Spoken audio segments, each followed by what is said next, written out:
Hey, it's Dan Harris. Day 5 of the cross-country meditation tour. Our slogan is "We may never arrive." But we have arrived here in Nashville at Vanderbilt University. Specifically, we're at the Osher Center for Integrative Medicine. And I'm with Jeff Warren, who's my co-pilot on this cross-country 10% Happier meditation tour, and Dave Vago, who's what's the right title for you? Cognitive neuroscientist and the research director for the Osher Center. Cognitive neuroscientist. Make of that what you will. And so we're here at Nashville because Dave is really one of the leading researchers, neuroscientists, looking at what meditation does for your brain, And we spent this morning looking at, in fact, one of our audience members was in a fMRI? In an MRI. In an MRI, so a brain scanner. And we were watching her brain while she meditated, and then what it looked like when she wasn't meditating. And you could see that when she was meditating, the parts of the brain having to do with attention and focus lit up, and the part of the brain associated with stress kind of calmed down a little bit. Am I saying that? That's absolutely correct. And then Dave put Jeff and I through some tests, not in a brain scanner because I'm too claustrophobic to get in it. And we were testing who had more focus and attention and who had a better sense of what was going on in their body at any given moment. And I'm happy to report that I crushed Jeff. Crushed him into a fine powder. Never let them tell you that meditation can't be a competitive sport. Anyway, so now we've got a bunch of faculty, staff, community members, students from Vanderbilt University. And what are we doing? I guess the intention really was to open it up for discussion, really, about people's challenges and fears in starting a meditation practice personally, maintaining a practice, and then how to also, since there's a lot of clinicians in our community, just how to also encourage them. When people say, "I don't have time to do that," or "That sounds too woo-woo," how to deal with that kind of response when we try to encourage people to meditate. And I think it'd be great to just have that kind of discussion with you here. Yeah, and Jeff is going to do a meditation. It might make sense to actually start off with a short meditation just to sort of get everybody in the zone, since we're all here interested in meditation, and then we can kind of go into that. I was thinking about what meditation to lead, and thought it might make sense to do one that picked up on the theme of one of the tests we were exploring this morning, Dan and I. One was more of a focused attention, but the other one was much more about body awareness, interoceptive awareness. So I'll lead a simple breath practice that's really about seeing how aware you can be of these internal body sensations around the breath in particular. But if you've got a thing around the breath where you don't like working with it, you could use another body sensation. So this will be reasonably brief, like 90 minutes, right? Yeah, like 90, 100 minutes, yeah. And then the bus will be gone by then. Yeah. Oh yeah, we have a bus. You'll see it. It's coming soon. Yeah. It's an orange bus, and it's got 10% Happier on the side. It's the most ridiculous thing in the world. We wanted to play with the contrast between the grandiosity of the rock star vision and the 10% Happier. It's like, and you'll become 10% happier. Okay, so start by, you can close your eyes or have them at half-mast if you're used to practicing that way. And we'll start by taking a few deep breaths. On the inhale, you can stretch up your spine a little bit. See if you can connect to the alertness, the refreshing quality of the breath. And the exhale is the downward motion, the settling. As you release the breath, the diaphragm relaxes, and there's sort of a downward settling into the cushion, into the chair. So again, breathing in, stretching up the spine. And then on the exhale, really softening your eyes, your forehead, and your jaw, and throat and shoulders. And we can follow that downward motion, follow the breath down into your body with your attention. So we'll make the breath the primary focus. Although, again, if you prefer another body sensation, you could focus on the warmth of your hands or the place where your seat contacts the chair. But the breath is a good one. And the sensation of breathing itself, this rich sensation, the more we pay attention. You can have a single spot that you're sort of paying attention to, or maybe where it comes in through the nostrils or in the throat or in the belly. Or you can sort of languidly follow the whole in-breath and out-breath, tracing the whole course of the breath. But the instruction is to really see how fully you can feel that sensation. If you will, kind of climbing down from the head into the actual body itself, into that full sensation. How close can you come to it, right up in the edge of it, feeling its silkiness, its smoothness, its raggedness. Zooming in on the very center of the sensation, curious about its edges. This interoceptive awareness of the body, this body experience. And as best as possible, just having a kind of background equanimity with distractions and sounds and ambient noises, finding a kind of good-natured easygoingness in the way we sit. Of course, if the mind wanders, you bring it back and let's explore for a little while.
Good. The sensation of breathing is the body's knowing of the breath. It's the awareness of the breath. And there may be other pieces that you become aware of.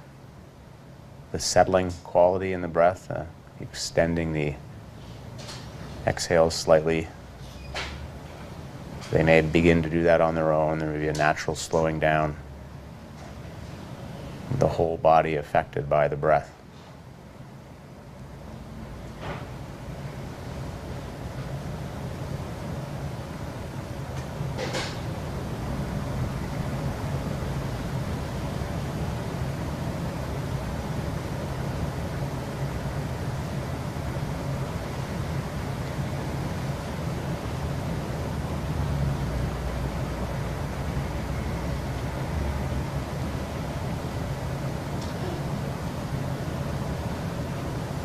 One of the tricks to concentration is enjoyment.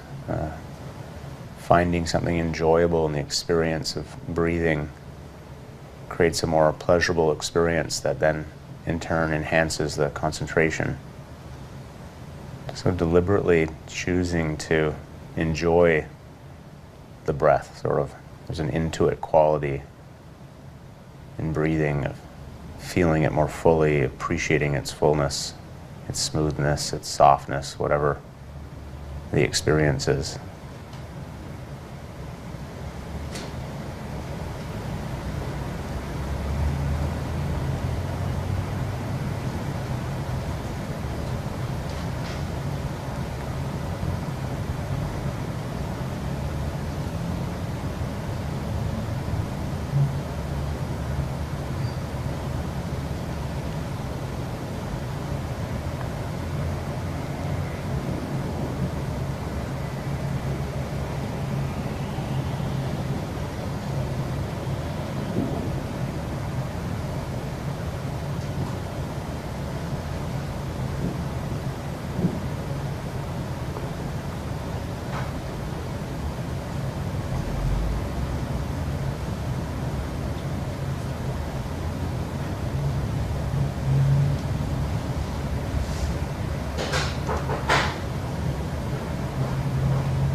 Good. Just a couple minutes left.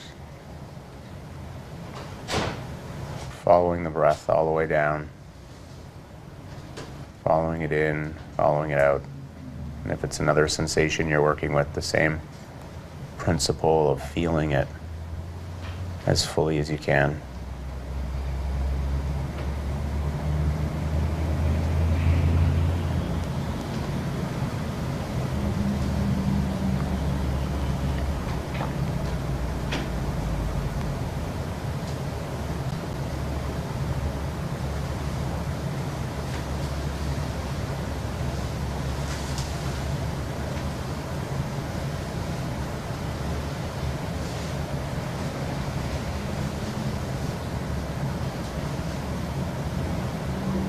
When you're ready, we can slowly open your eyes and we'll get this conversation started.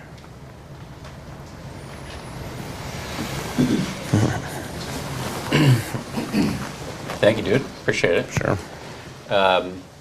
So the focus of our trip is really to figure out what is either stopping people from meditating or messing up their practice. Having said that, we're open to talk about anything. So I'll throw that out there if anybody wants to talk about what we call the secret fears that either stop you from practicing or messing up your practice. But you feel free to ask absolutely anything. Who's going to go first? And do we have a stick mic, Nick? Dennis? There may even have been things that happened in the meditation that Yes, were like absolutely. challenges in the meditation where you're like, oh man, yeah, that I forget this always happens when I'm meditating, and that can become a reason why people don't want to. You know, they can get stuck in different ways. Don't be shy. Oh, here we go. Thank you. It always takes the first person and then the floodgates. Thank you. What's your name? Catherine. Hi, Catherine. That's the CEO of 10% Happier, by the way. He does lots of things, like including running around with a microphone. I've been meditating for 19 years, and during that time there's been obviously quite a bit of ebb and flow, where sometimes I'm really committed, especially when I first started 7 days a week, twice a day. But I noticed that one of the challenges was when I moved to Nashville. That was one of the biggest transitions probably in my life. I moved from Michigan, and it was something that I almost forgot how much meditation had been a part of my life. And then because it was a stressful transition, when I would try to meditate, sometimes the thoughts that would come during meditation would cause me to have to get out of the meditation because it was uncomfortable. So that's something that, have any of you experienced that? And if so, what have you done? I mean, now I'm back into my meditation. I lead meditations with students at Vanderbilt. It's wonderful, but I think that there's also students that are probably going through similar experiences, and what are some ways that, I can assist them with that? Can you say a little more about what the experience was that was, what was preventing it from working or pulling you out of it? I think the part of it was like that, having that experience of feeling really isolated and not having my friends and my family, and not really connecting with individuals here yet. And I think that a lot of students, like especially when I think of first-year students or transfer students or graduate and professional students coming to Vanderbilt and trying to experience the joy that meditation can bring, but while they're meditating, having those negative thoughts that sometimes can be difficult to break, and where the meditation actually feels really hurtful as opposed to helpful. Yeah, I'd be curious to hear what you guys thought, but I think there's definitely, I know for myself, there's been periods in my practice, and I definitely see this in students, where you're going through a really challenging time, and there's might be a lot of anxious stuff and a lot of challenging experiences coming up. And there's different ways to work with that meditatively, including not meditating. So there's ways of working with it where you're just directly kind of looking at the thoughts itself, the sensations themselves, letting yourself have this experience. And the idea is that you can begin to get a little bit of room around it, but that often doesn't work, especially when there's a lot of really. So some people would say another strategy is to actually focus away, to just find something very, very calming. That's kind of what I would more lean towards, like metta practices and more, but I would even do more. You just defined it. Like a loving kindness practice. But especially I would say a kind of something very embodied, and even a very slow movement practice or something. Like that's what I've done in those periods, and I've still consider it a meditation. But there's something about the Like yoga or something? yeah, like a really slow yoga or Tai Chi or Pilates or something that's about, kind of containment and tracking the movement of the body, and it's Which is still a form of meditation. which is still a form of meditation. It's just not the sitting still and then here's the Tasmanian devil, tearing to the inside of your head. It's a different. So that might help. I mean, I don't know if any. I just would say one thing from at least research, anecdotally at least. For example, Bessel van der Kolk, expert in trauma, as a clinician and as a researcher, he's noticed that people who have really difficult experiences often can't get out of their heads and have that trouble getting out. And so if you're trying to force yourself to pay attention, that it's not really helpful. And that for those particular patients or people in general, that he found exactly what Jeff was saying, that some sort of body movement practice was much more effective, like yoga or Tai Chi. So it matches with the research show. Yeah. But there seems to be an interesting range here because there are people who have had trauma, and I don't know how you define trauma, and it may be an individual thing, something that might be traumatizing to me may not be traumatizing to you, for That's example. right. But then there are people just going through the normal vicissitudes of life where you make a move and you miss your friends, and so the question is, when is the right move to sort of lean into your incipient depression or whatever difficulties, so that so you can kind of pick them apart and see that they aren't as big and as scary as you thought, and that during the rest of your life you're not as controlled by them. And when do you know that actually you've crossed the line into some sort of trauma that actually is best handled in some other way? Mm-hmm. Yeah, it's a good question. I'd be curious what some of the therapists here think, but I think it's like you kind of got to trust your own. You have to have a caregiving attitude to how you are, and be paying attention to what's working and what's not working. If you're sitting down and it's just like and you're just experiencing all this agitation and all these upsetting thoughts, and you can't seem to get any perspective around it, do the contrasting condition. Work with a slow movement practice and see how that does. That's the answer. It's like you're your own.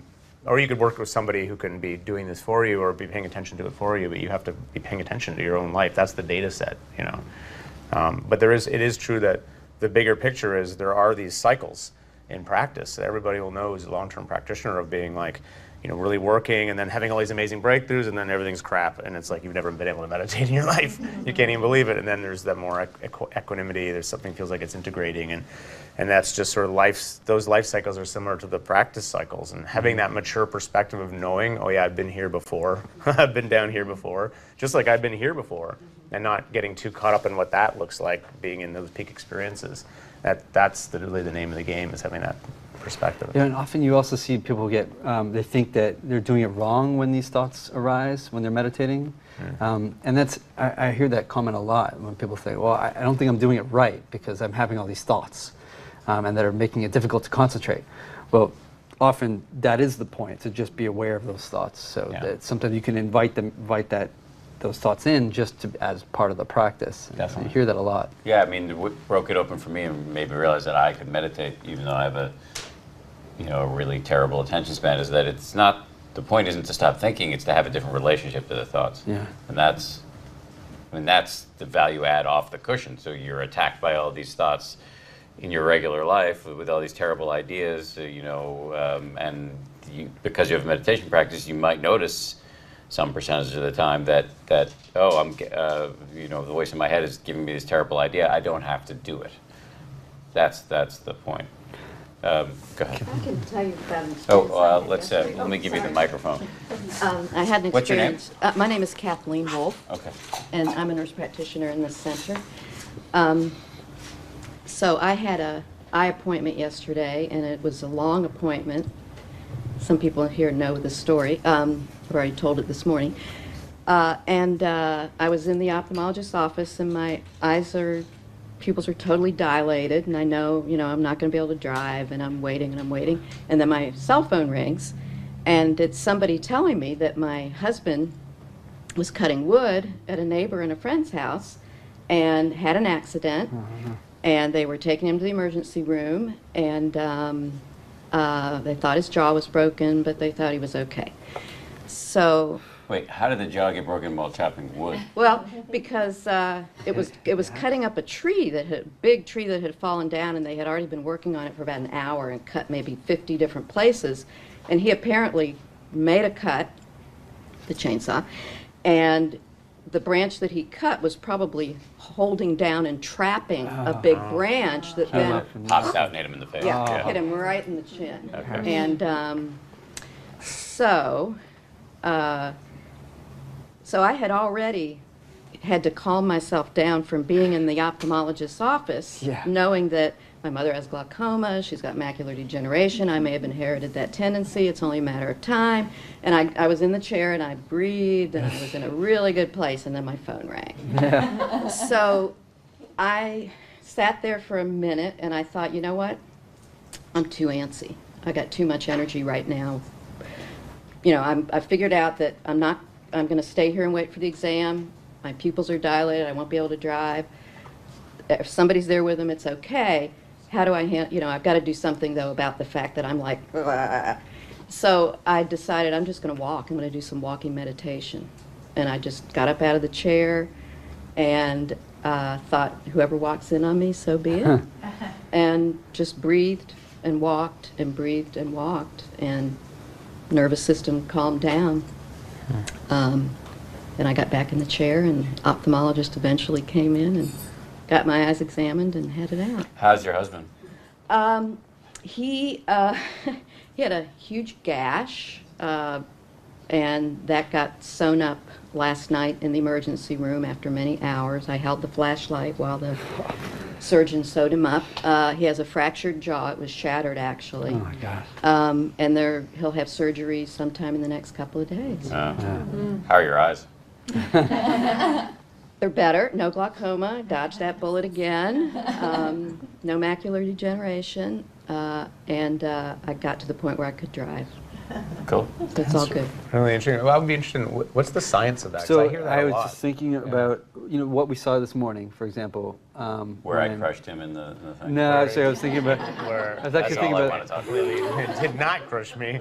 But anyway, So it's like what the fact that you're so measuring- defensive is a point. This is why they're on tour together. not having any not sure if they reactivity go- whatsoever. It's like there's just a blank line signal in my chest. Complete.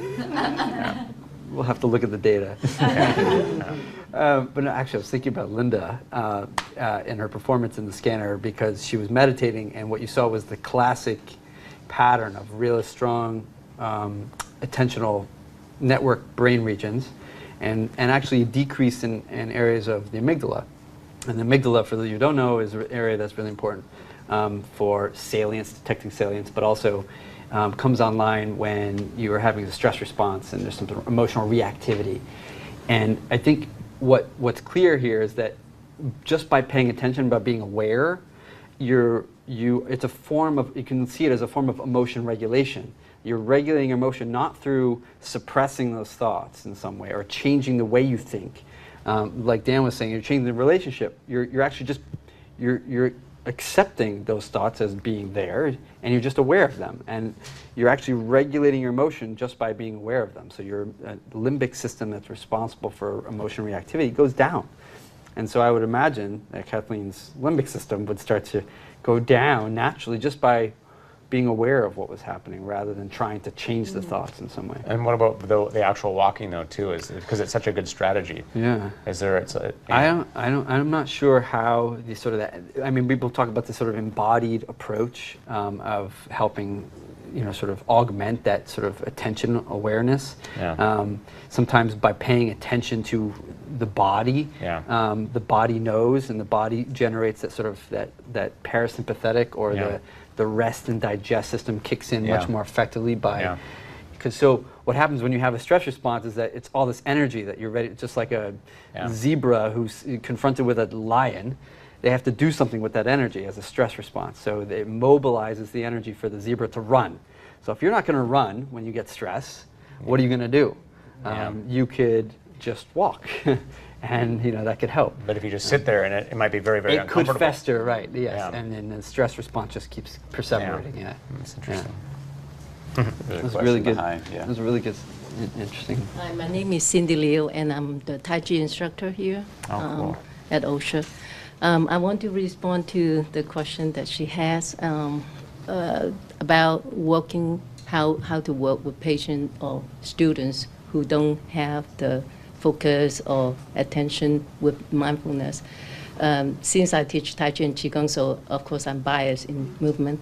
But I think that most of the patients that I work with here, that some of them, they do have issues with paying attention to the breath or calming because they have pain. They cannot focus. So Because they're in pain.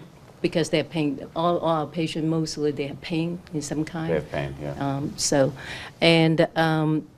With that, with gentle movement, just as simple as using the hand, it's not the Tai Chi form or anything like that, but just simple movement that bring them focus on the moving portion of the hands or the arms or the gaze, that the coordination of that kind of pull them to that, and so they can engage in that. And say, as they continue to do so, then they tend to calm down, the breathing pattern change, and they are more able to pause and not doing hand movement and just sit and breathe in that sense. So I find that interesting in that. And also for those who practice meditations, when they come, they are so much faster in engaging, understanding the body, the movement, and then they get, wow, almost like open another dimension. So. Yeah. Wow. Thank you. It almost speaks to the question of how much the sitting meditation practice can inform the movement practice, and how much those two feed off each other. I don't know how often do you confront that kind of that question of, and not only the movement, but what happens in real life. When you're in a grocery store, your boss yells at you or something. Yeah. Well, I mean, one of the main strategies is bringing your attention into your body, because it kind of grounds it. Shinzen, one of my teachers, and Dave knows him as well, he always says there's only so much real estate in consciousness, that it's going to go, you can think of it as like, it's this size, and it can be squeezed into up here, and squeezed over here, and squeezed over here. Normally it's kind of pulled in all these different directions, but you can kind of, it's like one of those little squishy toys where you squeeze it and the eyeball kind of comes out.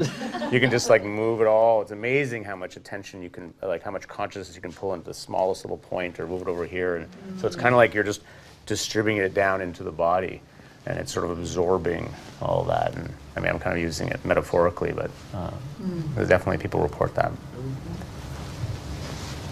I'm Katie. I'm a nurse practitioner here also.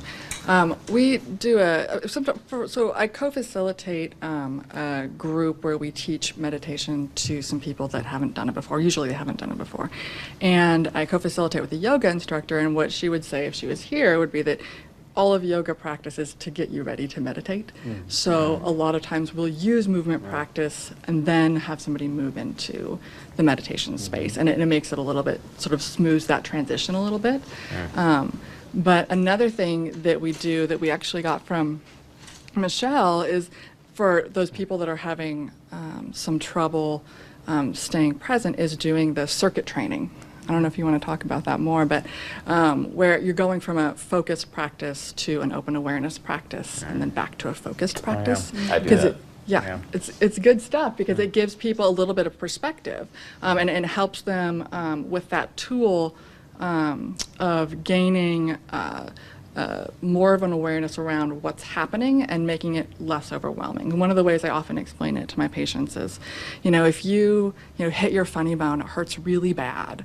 And if you didn't know what was going on, if you'd never heard that there was a funny bone or there was a nerve right there, you didn't know the pain was going to go away, you'd think that you were dying. You'd go to the emergency room, and even when the pain goes away, you'd be like, well, there must be something terribly wrong with me, because I barely touched my elbow and it was extremely painful. And part of the practice then is to start to learn, oh, you know what, if I rub this, it's going to go away, or I know this isn't going to be permanent, right? And so, most of the people that come through here are didn't sign up for meditation. They didn't come here because they wanted to learn mindfulness. And so we're in a position of saying, hey, there's this thing and it might help you, but we're doing it through the lens of with pain, with insomnia, with anxiety. And so I feel like I often say, all of these different things that we're doing here, from Tai Chi to yoga to acupuncture to heart rate variability biofeedback, teaching breath practices, is really sort of 8 different ways to get to the same place, which is that embodied experience. Totally. And so and I usually say I don't really care which one it is. It just has to be the one that resonates with them. And then when they hit a wall, it's switching up, right, and trying a different one. Yeah. Sort of speaks to this equanimity issue we were talking about earlier, right? So a lot of times people think that you're not supposed to have some intense emotion when you meditate, right?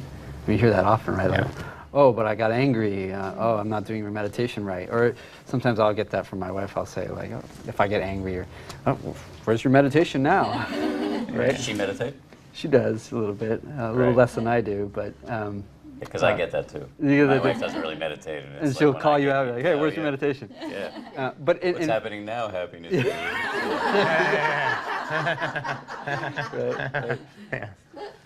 But that idea that you're not supposed to have that intense emotion, I think, is often misunderstood. I always tell the story about the Dalai Lama, seeing the Dalai Lama get angry. And I think it's a good point. People are like, what, the Dalai Lama gets angry? But the point being that you can get angry. You can What'd you do to piss him off? Actually, Adam Engel, the CEO, pissed him off in some way, or took responsibility of this, because we took off the labels of the water bottles in his residence because we were filming. You know, in India, water is like sacred to make sure that it's not contaminated. And he's always concerned about his having proper water, that it's not poisoned in some way.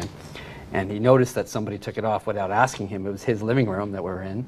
And he just got really angry and called us out, and everyone was dead silent. And then Adam said sorry, and he said, okay, let's continue. And it was like within seconds, he was that Back to anger was baseline. gone. Yeah, anger was gone. So that's the classic thing of equanimity, is like people often think equanimity, they confuse it with indifference, you know, that it's a kind of flatlining, but actually it's more like a lack of friction. So you're just completely allowing whatever to come up, whether it's love, whether it's anger, whether it's calmness, it just comes up, but because there's no friction around it, it comes up and passes and moves through. That's you know, the key, the moving through. Yeah. I mean, in emotion regulation research, you see it's not that you have some sort of intense emotion or intense stress response that's necessarily bad, but it's actually very healthy to have a lot of variability in your heart rate. It goes up, it goes down, and if you have a stress response, the only thing that we look for is recovery time. You know, how quickly you can recover from a stressor. Interesting. That's what's key. I just want to respond to just one thing quickly that you said that I thought was really interesting and very perceptive about there being all of these different tools that you guys use here. Because I'm really interested in this, like what are these, we have all these different kinds of practices, how are they working, how are they complementary, and what's going on? And it seems like one of the things you said was they all point to a kind of embodiment, even the meditation practices. One of the arcs you see in practitioners over time is more and more in their bodies, more kind of this natural supplement in your skin feeling. So that seems to be one of the things that these all have in common. But the other one I would say is awareness. You know, it's being aware of what's happening in those experiences. Like even when you're doing a Tai Chi practice or Qigong, I've done a little bit of Tai Chi, and it's very much about noticing the feeling of the energy moving, you know, through the body or the hands or the movement, these subtle movements of the body. It's very, it seems to be, they're all kind of mindfulness practices in their own way. I mean, I'm not totally sure where they all cross over, but I mean, it's a very interesting question, you know. And so I'd be interested in hearing people's thoughts or you guys' thoughts on that too. Well, Shinzen has this practice called auto walk. Yeah. If you've heard of. Same things where you learn how to just be aware while you just walk and pay attention. You interact with people. And so one of the hardest things also that people I hear a lot often is, well, it's great I can practice on a cushion. What happens when I'm, you know, back home with my family and my 2 kids are screaming and I'm trying to cook dinner, or I'm on the highway, someone cuts me off, or I'm in Yeah. the grocery store and someone gets in front of me.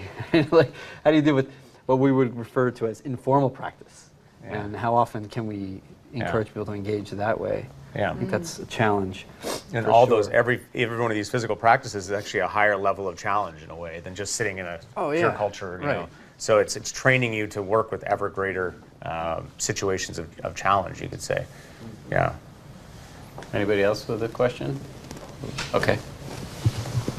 I just wanted to comment on what you were mentioning, Katie, about utilizing different tools, and then just had a quick question. I think one thing that I've found for myself, and I think that we employ it with our patients as well, is offering them multiple tools. And they may not. They may use one tool at one time in their life, and at another time in their life, another one might make more sense. Yeah, yeah. So offering options. This is a toolbox that you're building. It's not static. And I've found from my own practice, and when I've fallen off the wagon many times, that knowing that, well, maybe this is the time that I utilize more of a movement practice, more of a yoga practice, rather than a seated meditation. So being cognizant of becoming, I guess, more aware of your own body and mind, and knowing, oh, wait a second, I have to choose a different tool. Having the self-compassion not to force yourself. Exactly. Oh, yeah. Having the self-compassion not to force yourself. Which is hard to do because Exactly. you're judging yourself according to some standard you had about how you were Right. supposed to be doing really Right. great over here. Exactly. Yeah. My And brain the didn't layers. perform well on the scanner. Yeah. Right. I'm not, clearly I'm not doing well. Something's Yeah. wrong. Exactly, yeah. My question was around a barrier that I've often come up against in my own practice. And I would love to know, I think this is an important tool for clinicians in general and in medical practice to learn and use for themselves, as we're well aware of the risk of burnout amongst many of us. And that's the moment when I think we need it most. It's the hardest to employ. So true. So how do we get through that barrier? That is a great. You guys. I mean, that's a very good question. How does that fit into our kind of topography of secret fears? The very moment when you most need the practice is the actual hardest time to do it. It's almost like, it's also because you're least able to help yourself in that moment too. And just off the top of my head, things I can think of is, certainly for me, having a community that I can practice with really helps, because it's a regular thing. Every week I go to a sit. So I have a whole community that is sort of like reinforcing the importance of sitting, and that so that structure is there. I also have a partner who loves sitting too, so she helps me kind of when that happens for me. Hey, it seems like, it seems like you could really use some meditation now, in my love. Maybe not quite in those words, but I'm doing the nice version. Yeah. So that's some, and then you can even have, you can begin to learn to recognize in yourself the place when you're most overwhelmed or when you're most hurting is kind of the signal. Okay, this is, I need to sit right now. I mean, what happens for you in that moment? What is actually, let me zoom in on it. When I'm not sure. Yeah. Kind of in that moment of, I know I need to do something, but what do I do? Yeah. Or you're not doing. Right. I think it's like we were talking about before, Kathleen, with the energy that you can feel inside of you, that you know it needs to move in some way. Whether you choose in that moment to move it, you can ignore it, but it will not go away. So I think at some point you reach that moment where you decide, I must do something because I cannot sit with this feeling. And that's, I don't know at what point it reaches that kind of activation energy when you go, I must do something and find a tool. But there is always that moment. And I think we see that often with our patients too, where why is it that they come to us at a certain time? Maybe they've dealt with something for 25 years. Yeah. So why do they walk through your door today? Yeah. They've reached that moment that they can't, that it's more painful to not do something that it is, or it's more painful, to sit with it than it is to actually choose to make a choice and change. So I think it's that same moment when you're sitting with yourself, making that challenging choice, as it is, it's the same thing for our patients. Yeah. That's that's good. That's tough. And I think there's another approach to that moment when right when you feel like, I've got to do something, this is too much. I usually tell people, that's your red flag on the field. It means stop the action.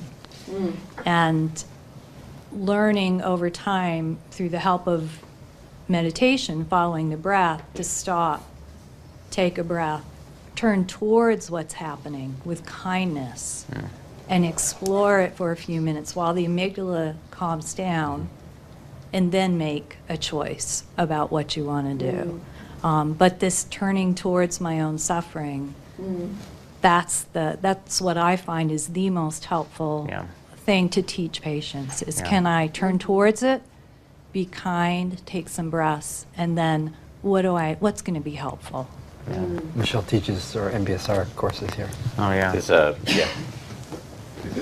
Hi, I'm Mary Agee, and I'm actually the mindfulness coordinator at a local K through 12 independent school. We've had a mindfulness program there since 2010, which is really exciting. I've been teaching mindful parenting classes for about 5 years, and so I love everything that I've been hearing, and I feel like, when you have parents who are, most of them, it's two parents working, they've got, very busy lives, and so the idea of sitting on a cushion for 10 minutes a day is not realistic in the beginning. And so I've always talked to them about just weaving those informal practices into when you're waiting in the pickup line at the end of the afternoon, to pick the kids up. Those moments where you just start dropping in. And I'd love to hear, I don't know if there's research on, because I feel like, to me, I feel like it's so important to just give them the invitation. I mean, I talked to them about setting yourself up for success so that you're not, trying to meditate 10 minutes a day, realizing you're failing at it, and then walking away from it. So I'd love to hear some thoughts about that. And Are they skeptical? Do they say, like, oh, I don't buy it? they're all suffering and really motivated, and so, and I feel like, it's beautiful.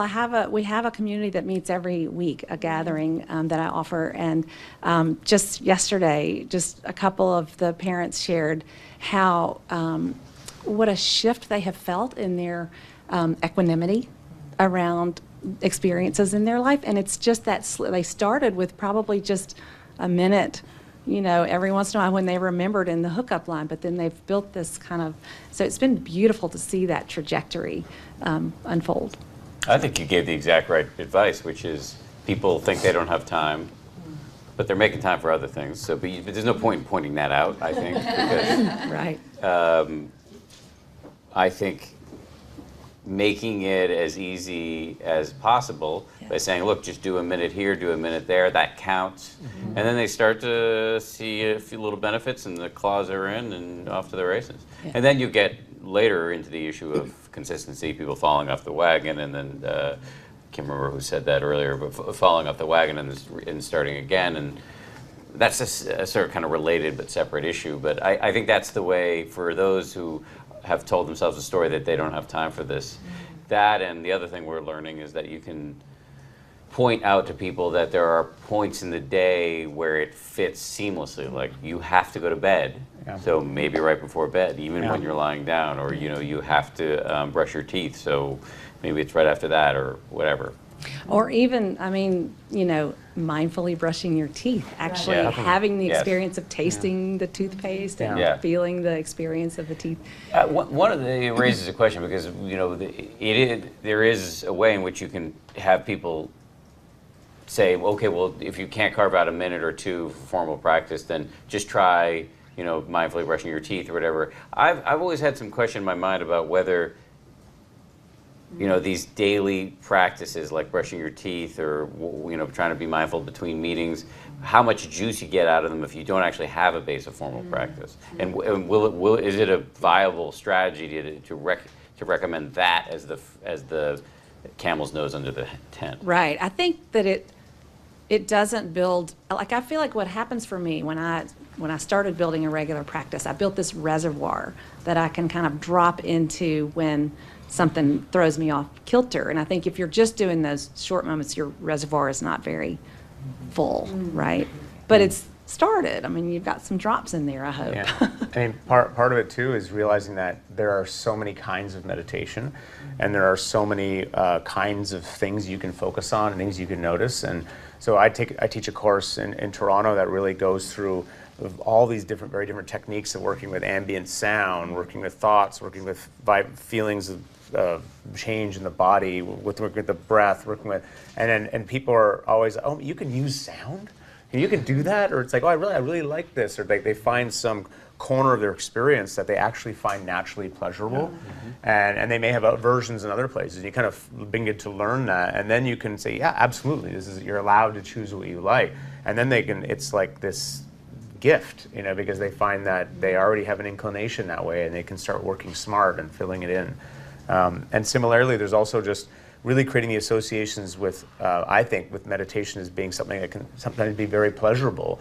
That you look for places of natural pleasure in your day, whether it's falling asleep or just waking up, or a pause of settling back, or just sitting down in your car and just settling back before you, whatever it is, and just use those as cues and kind of to reinforce that quality. And then you just those periods might start to open up a bit. You start to take a little bit more time because it's not just like I'm eating my vegetables. This is a theme that we've been working with meditation. It's like, I love my vegetables, because I'm enjoying vegetables are not just good for me, but they taste pretty delicious. But do you Positive guys think, feedback loop, right? Yeah, exactly. But do you guys think that it's a viable strategy for somebody who wants to meditate but can't get over the hump to, say, just do it while you're brushing your teeth or right when you sit in the car? Can that get them over the hump? Or I have some skepticism around that. I think it's a good skepticism to have, because honestly, it's the same with physical muscles that if you're interested in building up muscle, for example, and you go to the gym and when you do weight training, you're going to see some changes, right? But if you pick up your pencil or a few heavy things throughout the day, and you say, take the stairs you instead take of the the stairs to the elevator. elevator. Oh, I did my stairs. I got my exercise. Those things certainly they help. But if you have a goal of really strengthening your physical muscles, same with the mental muscle. We have to really think about meditation practice as a systematic form of mental training. Yeah. And if you want to flex that mental muscle, you have to put some effort into it, sustained periods of time. Yes. Yeah. So yes, every little bit helps, and I would say even every breath helps, because every breath becomes an opportunity to effectively change how your mind reacts to things. But that's a doorway in, and I think if you really want to start to see benefits, what we see is the correlations of these patterns in brain activity matches more with how much time you formally sit on a cushion rather than how you even subjectively think your mindfulness is improving. Right, which is why I beat Jeff so badly earlier.